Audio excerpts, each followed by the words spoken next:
Salve, salve galera, sejam bem-vindos a mais uma aula aqui no canal Biologia Legal. Para quem não me conhece, sou o professor Rodrigo. Essa aqui, para quem não conhece, é a Sol, que está participando de mais um vídeo aqui comigo, já tem vídeos aí com ela. E hoje nós estamos aqui dando continuidade com as aulas a respeito do reino protista ou reino protoquista. E hoje vou estar falando sobre os protozoários. Se você não assistiu aí a aula introdutória, né, na aula de algas, onde eu faço uma introdução geral ao reino protista, assista, vou estar deixando nos cards aí para você acessar e assistir. Então vamos lá, vamos falar tudo sobre protozoários. A primeira coisa que nós temos que saber sobre os protozoários é que, neste caso, todos os indivíduos protozoários são unicelulares. Lá nas algas eu tinha algas tanto unicelulares quanto pluricelulares, já aqui não. Todos os seres conhecidos como protozoários vão ser aí unicelulares, formados por apenas uma célula. Porém, eles também vão ser eucariontes, ou seja, vão possuir aquele tipo de célula que tem um núcleo organizado e que tem organelas citoplasmáticas. Uma outra característica importante é que, neste caso, todos os protozoários vão ser heterotróficos, ou seja, vão fazer alimentação se alimentando de restos de outros seres vivos ou de bactérias através do englobamento ou absorção. Lá nas algas nós vimos que a sua grande maioria elas fazem fotossíntese, porém também podem, em alguns casos, em algumas situações, se alimentar de forma heterotrófica. Então, nesses casos, as algas que também podem se alimentar de forma heterotrófica, nós classificamos esse tipo de alimentação, né, através de fotossíntese ou heterotrofia, nós chamamos eles de mixotróficos. Aqui não, aqui todos os protozoários vão ser heterotróficos. Outra característica é sobre, né, onde eles podem viver. Eu vou ter protozoários de vida livre, eu vou ter protozoários vivendo em mutualismo, fazendo comensalismo e também fazendo aí parasitismo. Eles também possuem aí uma organela para fazer o equilíbrio osmótico, assim como as algas de água doce possuem também um vacúolo pulsátil ou vacúolo contrátil para eliminar o excesso de água.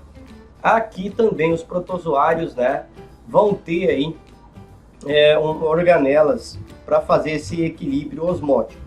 Os protozoários marinhos são isotônicos em relação ao meio, ou seja, eles vão ter a mesma quantidade, geralmente, de sais do meio interno e do meio externo da célula. Isso vai fazer com que esses protozoários marinhos, na sua grande maioria, não possuam aí organelas especiais para fazer esse equilíbrio osmótico. Já os protozoários de água doce, ou conhecidos como dulcícolas, eles vão ser hipertônicos em relação ao meio. Isso quer dizer o quê? Que a concentração de sais minerais e de outros nutrientes dentro da sua célula vai ser maior do que o meio externo.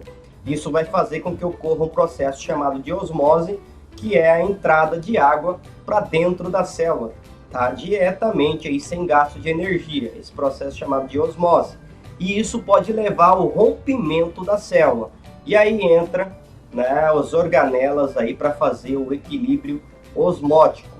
Então, neste caso aqui, né, os protozoários dulcícolas, eles vão apresentar a estrutura chamada de vacúolo pulsátil ou vacúolo contrátil, que vai fazer essa eliminação desse excesso de água e também de resíduos metabólicos como amônia, que vão ser jogados junto com esse excesso de água através deste vacúolo conhecido como vacúolo pulsátil ou vacúolo contrátil.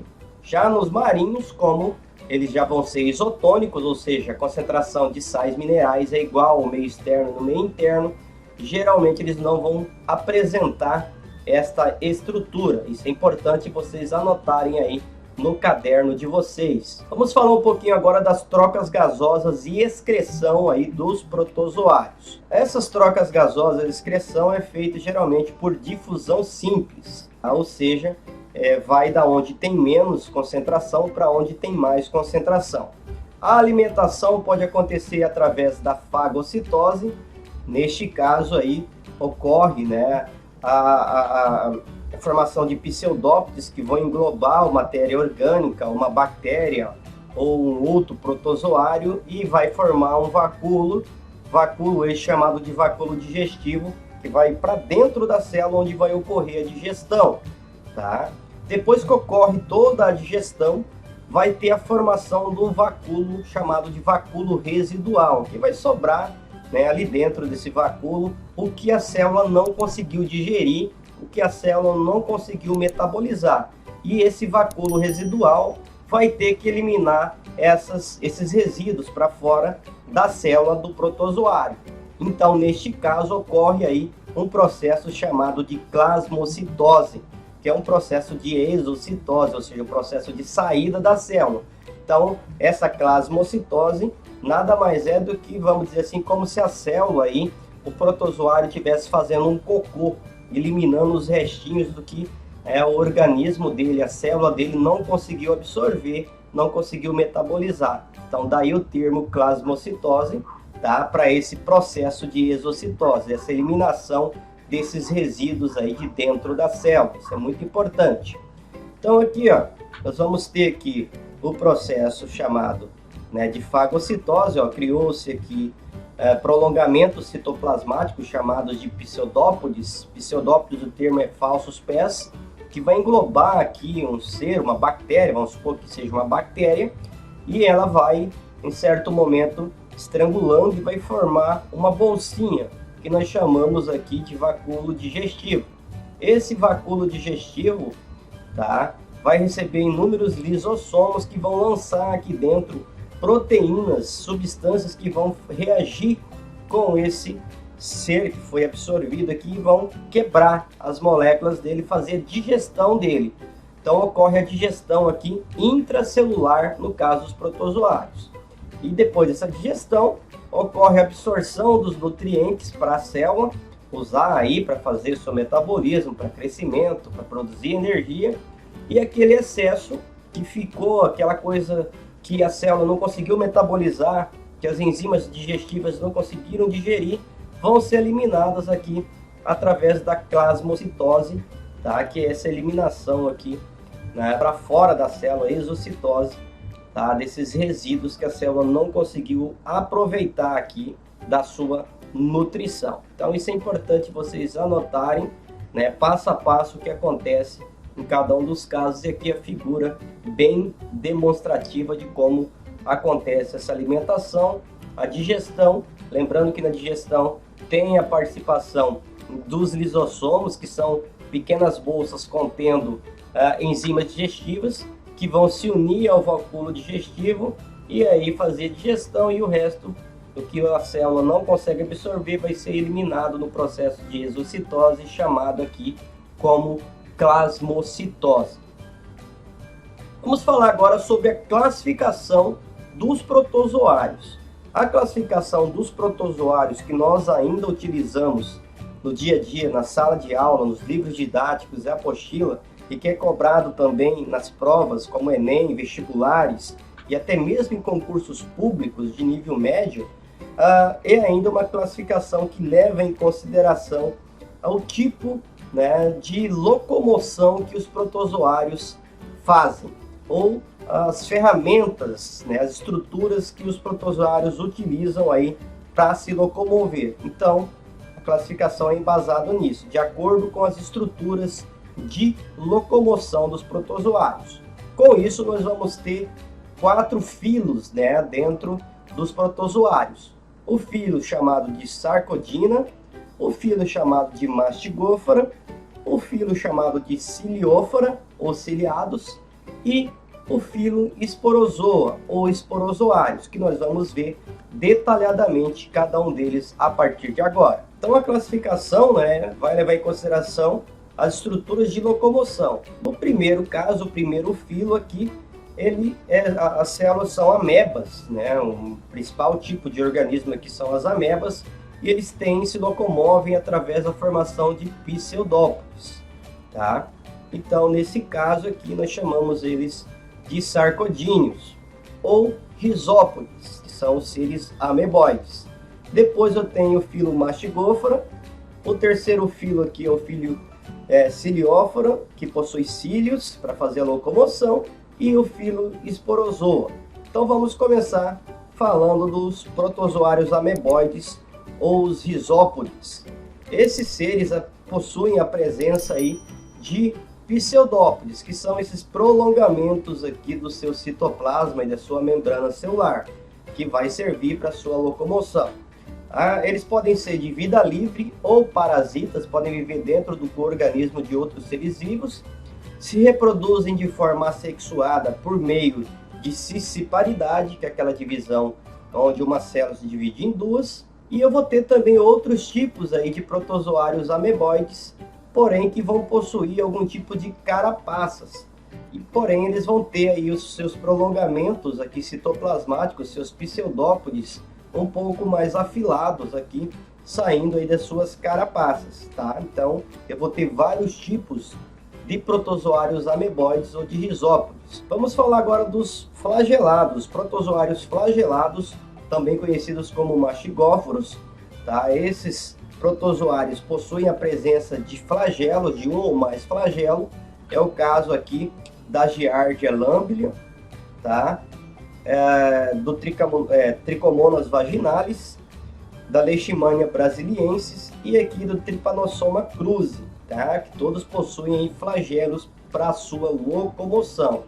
Eles podem ser de vida livre ou também parasitas, como é o caso do Leishmania brasiliensis, do Trichomonas vaginalis, todos aqui no caso, né, vão ser parasitas.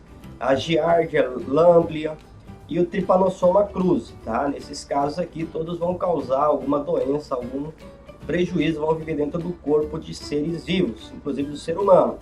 Eles se reproduzem aqui, esses protozoários flagelados, os mastigóforos, vão se reproduzir assexuadamente também por cisciparidade, por divisão binária, onde uma célula se divide em duas. E os ciliados, vamos falar, esses ciliados recebem esse nome, né, porque são protozoários que possuem a presença de cílios em torno de toda a sua célula. Eles podem ser também tanto de vida livre quanto parasitas. Eles possuem aí uma estrutura chamada de citostoma. Essa citostoma é como se fosse uma boca celular por onde vai ocorrer a entrada do alimento. Então o alimento, no caso desses ciliados, vai entrar apenas através dessa estrutura chamada de citostoma, que serve para sua alimentação. Elas também vão possuir uma outra estrutura especializada para a eliminação dos resíduos, que é o que nós chamamos de citopígio. Então o citopígio funciona como se fosse o ânus de uma célula desse protozoário, tá? Não é um ânus, mas é um local, uma estruturinha ali celular.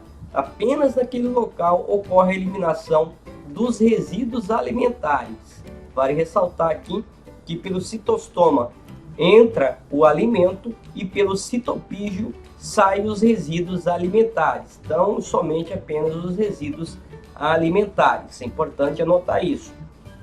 Além disso, essas células aqui, esses protozoários, vão possuir um núcleo grandão que é chamado de macronúcleo.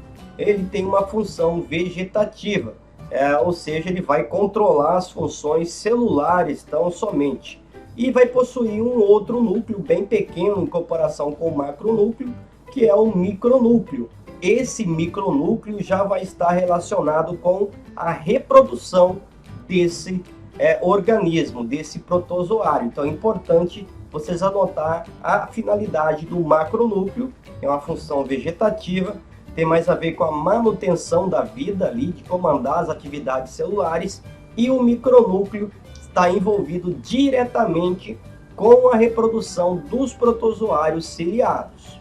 Então essa é a estrutura aqui de um protozoário ciliado. Aqui o macronúcleo bem grandão, o micronúcleo bem pequeno, aqui a gente quase nem vê ele, e aqui nós vamos ter o vacúolo contrátil, que é aquele vacúolo que tem a função osmótica também de eliminar o excesso de água, o citoplasma, aqui o citopígio, que é o local que saem os resíduos alimentares, e aqui um sulco oral, que nós chamamos de citostoma, tá? Que vai ser uma estrutura especializada aqui por onde os alimentos entram. Então, por exemplo, se uma bactéria, algum organismo for capturado por esses cílios aqui, esses cílios vão se movimentar em formas de ondulações e vão levar esse micro-organismo até que esse suco oral vai passar pela citofaringe e vai cair formando aqui dentro um vacúolo digestivo, tá? Então essa estrutura aqui que possui a citofaringe, o suco oral,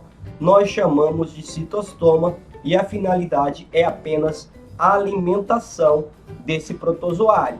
A reprodução aqui pode ser, nesse caso, de forma assexuada e sexuada por conjugação. O que é conjugação? É quando uma célula encontra outra e elas fazem as trocas aqui de micronúcleos. Os micronúcleos vão ser trocados, existe uma troca de material genético, depois eles se separam um do outro, uma célula se separa da outra e passam aí depois por cisciparidade, por divisão binária, formando duas células já não iguais à inicial, porque agora teve a troca de micronúcleo. Agora vamos falar sobre os protozoários esporozoários, ou também conhecidos aí como apicomplexos. Esses protozoários apicomplexos, são protozoários que não possuem estruturas de locomoção. Então eles vão ser levados aí geralmente pelo ambiente ou pelos fluidos corporais através do organismo. Esses protozoários esporozoários vão ser exclusivamente parasitas. Então eles vão viver estritamente dentro de organismo.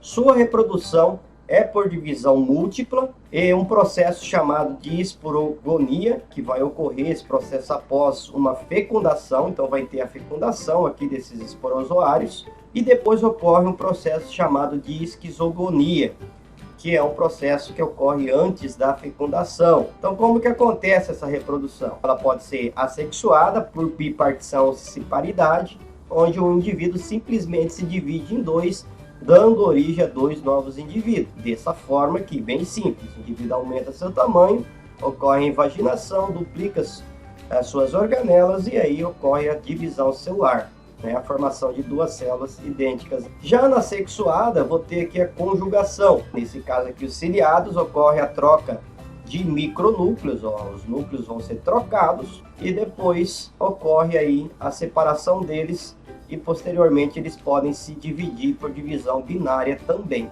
E a divisão múltipla é o caso dos esporozoários.